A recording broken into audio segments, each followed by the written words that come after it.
태초에 말씀이 계셨습니다. 그 말씀은 하나님과 함께 계셨는데 그 말씀은 곧 하나님이셨습니다. 그분은 세상이 창조되기도 전에 하나님과 함께 계셨습니다. 모든 것이 그분을 통하여 지음을 받았습니다. 지음을 받은 것 중에서 어느 것 하나도 그분 없이 지어진 것이 없습니다. 그분 안에는 생명이 있습니다. 그 생명은 세상 사람들을 비추는 빛이었습니다. 그 빛이 어둠 속에서 빛을 발했지만 어두움은 그 빛을 깨닫지 못했습니다. 하나님께로부터 보냄을 받은 요한이라는 사람이 있었습니다. 요한은 그 빛에 대하여 증언하여 자기를 통해 모든 사람들이 믿음을 얻도록 하기 위해 보냄을 받은 사람입니다. 요한 자신은 그 빛이 아니었으나 사람들에게 그 빛에 대하여 증언하기 위해 온 것입니다. 참 빛이 있었습니다. 그 빛은 세상에 와서 모든 사람을 비췄습니다. 참 빛이 되신 말씀이 세상에 계셨습니다. 세상은 그분을 통하여 지음을 받았는데도 그분을 알지 못하였습니다. 그분은 자기의 땅에 오셨으나 그의 백성들은 그분을 영접하지 않았습니다.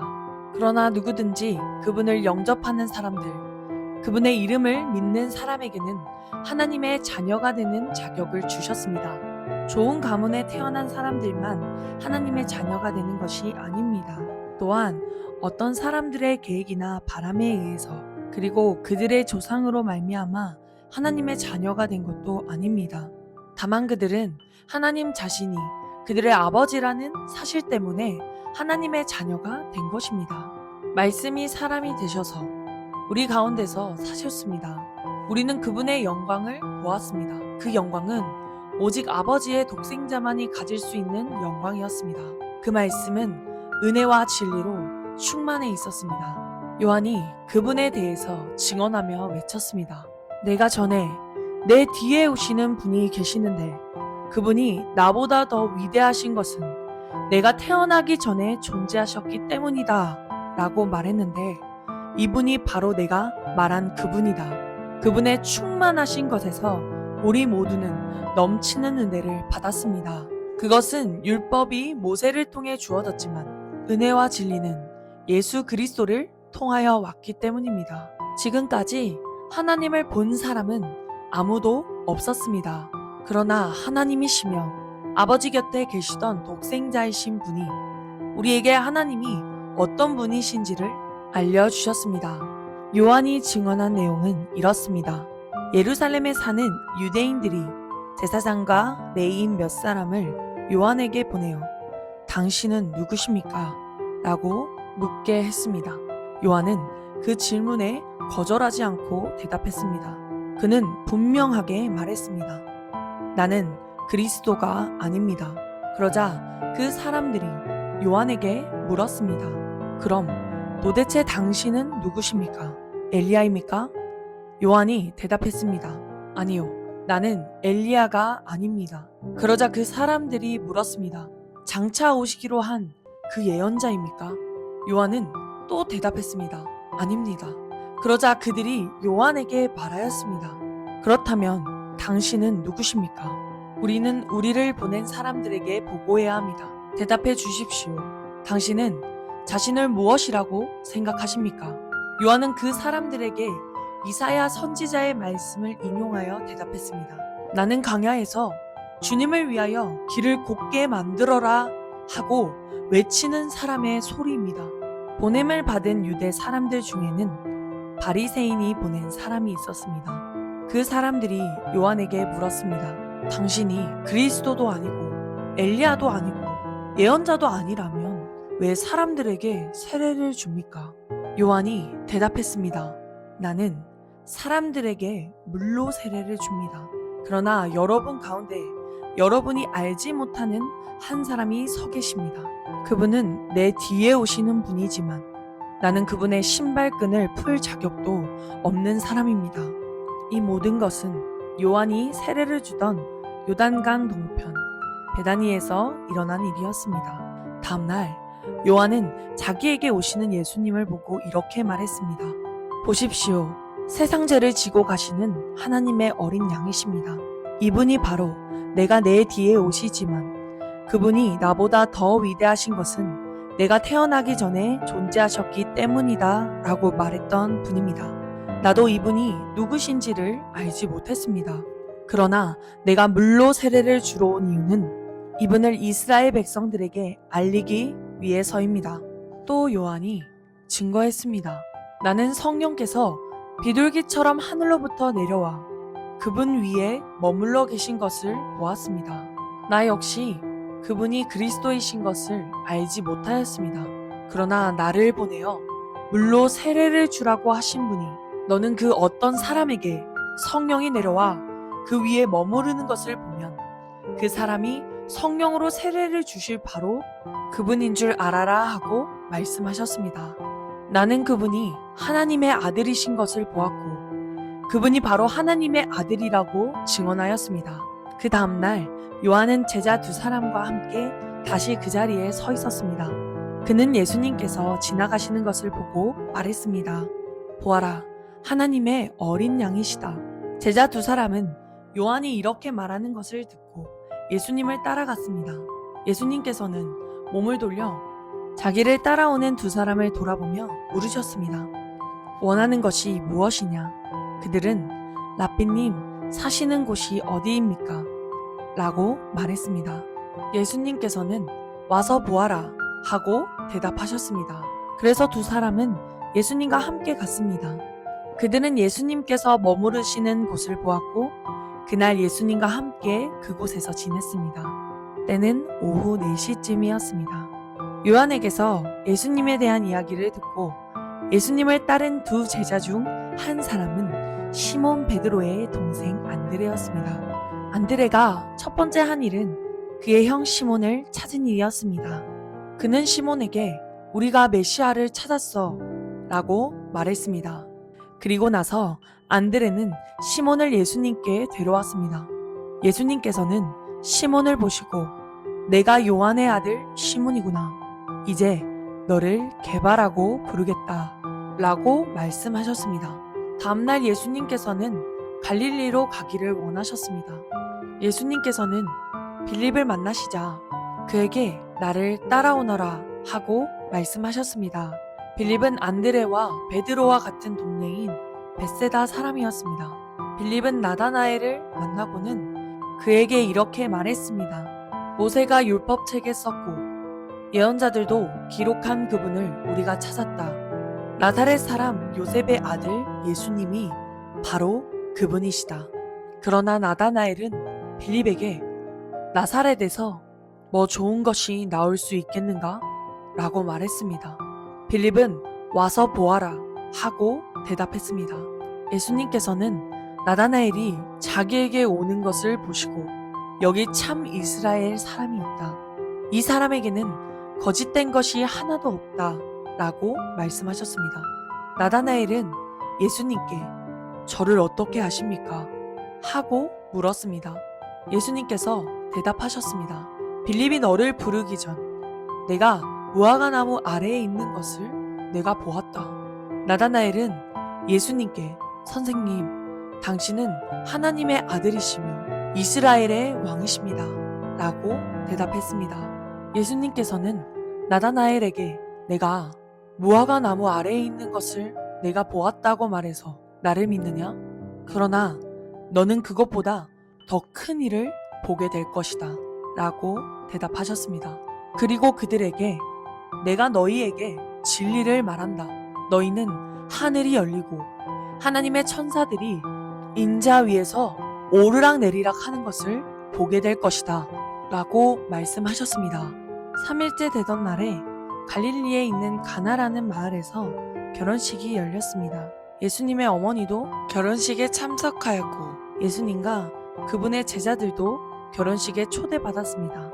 포도주가 바닥났을 때 예수님의 어머니가 예수님께 이 집에 포도주가 다 떨어졌구나 라고 말해주었습니다. 예수님께서는 어머니, 왜 저에게 이런 부탁을 하십니까? 저의 때가 아직 오지 않았습니다 라고 대답하셨습니다. 예수님의 어머니는 하인들에게 그분이 시키시는 일은 무엇이든지 하여라 하고 말해두었습니다. 그 집에는 돌로 만든 물 항아리가 6개 있었습니다. 이 항아리는 유대인들이 정결 예식에 사용하는 항아리들이었습니다. 그것은 각각 물 두세 동이를 담을 수 있는 항아리였습니다. 예수님께서 하인들에게 항아리에 물을 채워라 하고 말씀하셨습니다. 하인들은 항아리에 물을 가득 채웠습니다.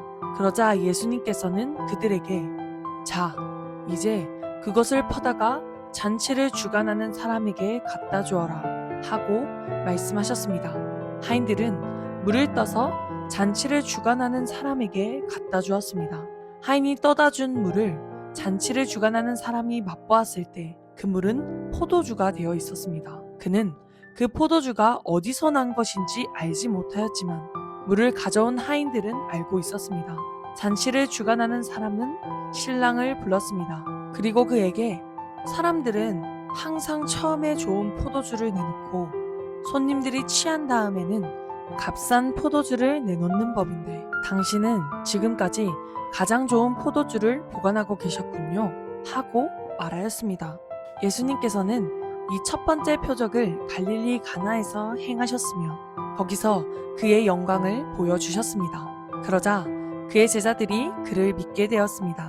이 일이 있은 후 예수님께서는 그의 어머니와 형제들과 제자들과 함께 가버나움이라는 마을로 가서 며칠 동안 머무르셨습니다.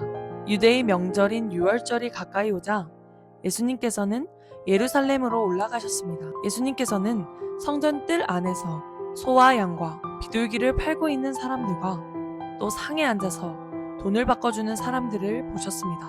예수님께서는 끈으로 채찍을 만들어 양과 소를 비롯하여 모든 짐승을 성전 뜰에서 쫓아내셨습니다.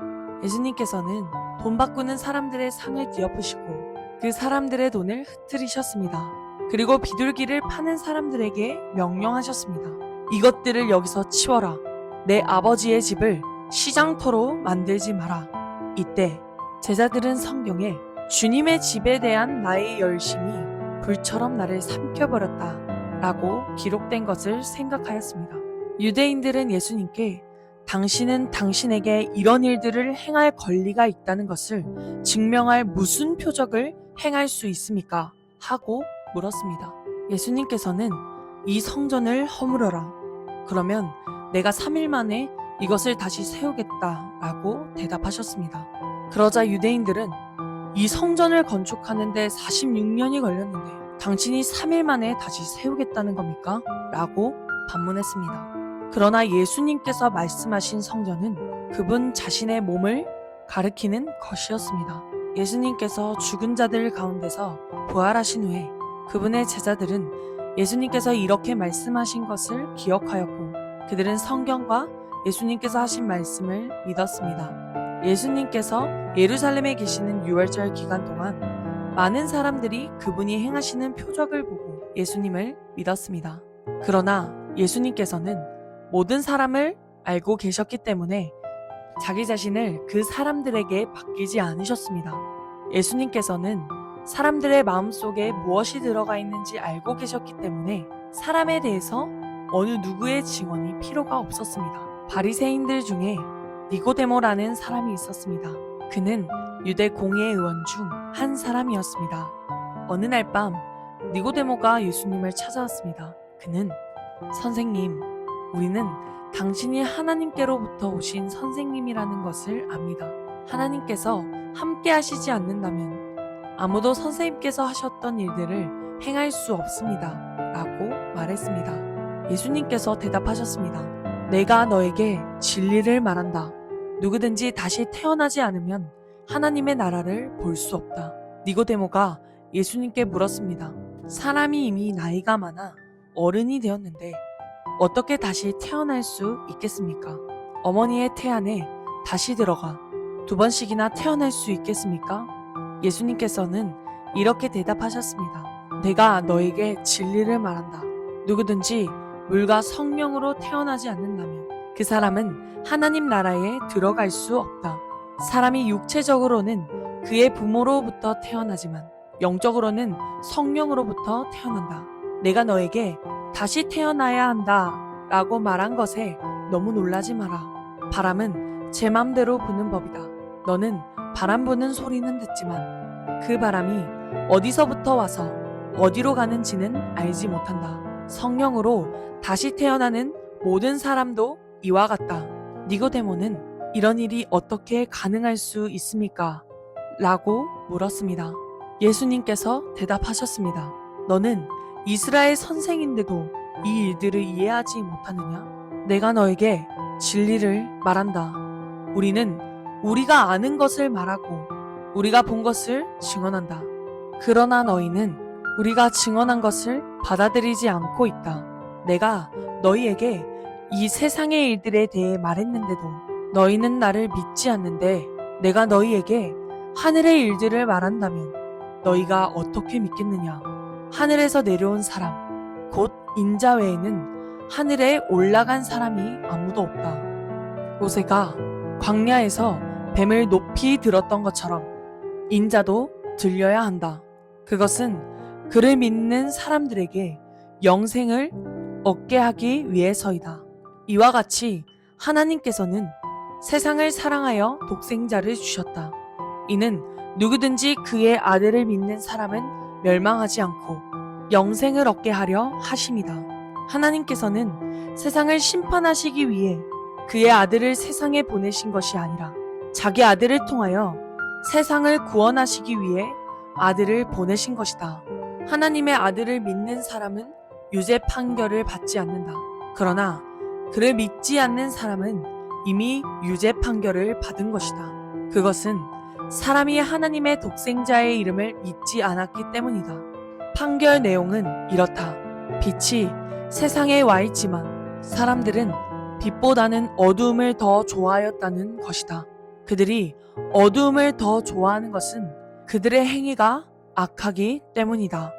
악을 행하는 사람마다 빛을 미워하며 또한 빛으로 말미암아 자기의 행위가 폭로되는 것이 두려워 빛을 향해 나오지 않는다. 그러나 진리를 행하는 사람은 그가 행한 모든 일들이 하나님을 통하여 행한 것이라는 사실을 나타내기 위해 빛을 향해 나온다. 이 일이 있은 후 예수님과 그의 제자들은 유대 지방으로 갔습니다. 예수님께서는 거기서 그의 제자들과 함께 머무르시면서 사람들에게 세례를 주셨습니다. 세례자 요한도 살렘 근처에 있는 에논에서 세례를 주었습니다. 이는 그곳에 물이 많고 사람들도 계속해서 자기에게 나아왔기 때문입니다. 이때는 요한이 아직 감옥에 갇히기 전이었습니다. 요한의 제자들 중 몇 사람과 유대인 사이에 정결예법에 대한 논쟁이 벌어졌습니다. 그래서 그들은 요한에게 와서 선생님, 요단강 동편에서 선생님과 함께 계시던 분, 즉 선생님께서 이전에 증언하셨던 그분이 지금 세례를 주고 계시며 모든 사람들이 그분에게로 가고 있습니다. 라고 말했습니다. 요한이 대답했습니다. 하늘의 하나님께서 주지 않으시면 사람은 아무것도 받을 수 없다. 너희들은 나는 그리스도가 아니며 그분보다 앞서 보냄을 받은 사람이다 라고 말한 것을 들은 증인들이다. 신부의 주인은 신랑이다. 신랑을 기다리며 그가 오는 소리에 귀를 기울이는 신랑의 친구는 신랑의 소리를 듣고 대단히 기뻐한다. 나의 기쁨도 이와 똑같은 것이다. 나의 기쁨이 이제 이루어졌다. 그분은 점점 더 위대해질 것이고 나는 점점 더 사람들의 관심에서 멀어지게 될 것이다. 위로부터 오신 분은 모든 것 위에 계신 분이다. 땅으로부터 온 사람은 땅에 속하여 땅의 일을 말한다. 그러나 하늘로부터 오신 분은 모든 것 위에 계신 분이다. 그분은 그가 보고 들었던 것을 증언하신다. 그러나 아무도 그분의 증언을 받아들이지 않는다. 그분의 증거를 받아들이는 사람은 하나님이 참되신 분이라는 사실을 인정한다. 하나님께서 보내신 그분은 하나님의 말씀을 전하신다. 하나님께서는 그분에게 성령을 한없이 주셨다. 아버지는 아들을 사랑하셔서 모든 것을 그의 손에 맡기셨다. 아들을 믿는 사람은 영생이 있지만 아들을 거역하는 사람은 생명을 보지 못하고 도리어 그에게 하나님 진노가 있을 것이다.